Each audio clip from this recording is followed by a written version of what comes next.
Welcome back to the channel.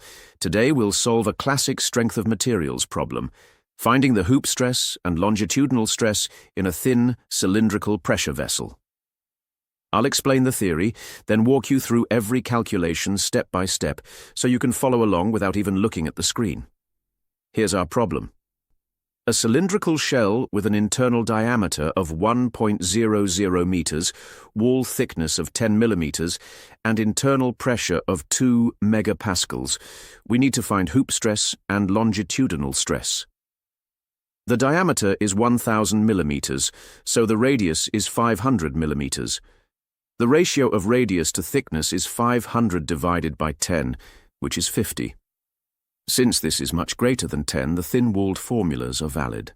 Hoop stress, also called circumferential stress, comes from splitting the cylinder lengthwise.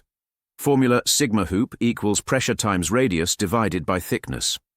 Substitute, sigma hoop equals 2 newtons per square millimeter times 500 millimeters divided by 10 millimeters. First, 2 times 500 equals 1,000.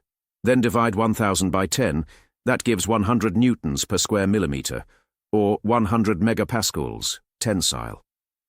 Longitudinal stress comes from cutting the cylinder across the end. Formula, sigma long equals pressure times radius divided by 2 times thickness. Substitute, sigma long equals 2 newtons per square millimeter times 500 millimeters divided by 2 times 10 millimeters. 2 times 500 equals 1,000. The denominator 2 times 10 equals 20. 1,000 divided by 20 equals 50 newtons per square millimeter, or 50 megapascals, tensile. If this helped you, give it a like and subscribe for more clear step-by-step engineering tutorials. Thanks for watching and see you in the next one.